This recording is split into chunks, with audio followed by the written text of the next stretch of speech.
Shri Harikrishna Heights इथं अत्यंत वाजवी दरात 25 एमिरेट्स आणि प्रशस्त पार्किंगसह 2 आणि 3 BHK रेडी पोझिशन फ्लॅट्स उपलब्ध.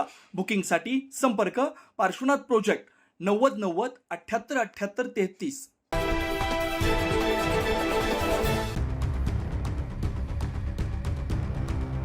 राज्यात सध्या 29 महानगरपालिका निवडणुकांची रणधुमाळी जोरात सुरू असल्याचं चित्र पाहायला मिळतं. भाजप पाठोपाठ आता शिवसेना शिंदे गटात मोठ्या प्रमाणात इन्कमिंग सुरू असल्याचं स्पष्ट होतंय. नाशिक महानगरपालिकेचे माजी महापौर दशरथ पाटील आणि अशोक मोर्तडक यांनी आज मुंबई इथं राज्याचे उपमुख्यमंत्री तसंच शिवसेना शिंदे गटाचे मुख्य नेते एकनाथ शिंदे यांच्या उपस्थितीत शिवसेना शिंदे गटात अधिकृत प्रवेश केला. या पक्ष प्रवेशासाठी गेल्या काही दिवसांपासून शिवसेना शिंदे गटाचे माजी खासदार हेमंत गोडसे सातत्यानं प्रयत्न करत होते. अखेर आज त्यांच्या प्रयत्नांना यश आलं. 2 माजी महापौरांचा शिंदे गटात प्रवेश झाला. या पक्षप्रवेशामुळे नाशिक शहराच्या राजकारणात मोठा बदल घडण्याची शक्यता वर्तवली जाते.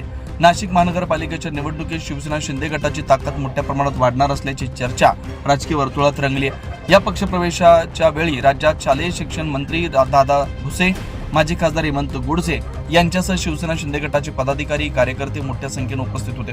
नाशिकमधील आगामी महापालिका निवडणुकीच्या पार्श्वभूमीवर हा पक्षप्रवेश अत्यंत महत्त्वाचा मानला जातोय.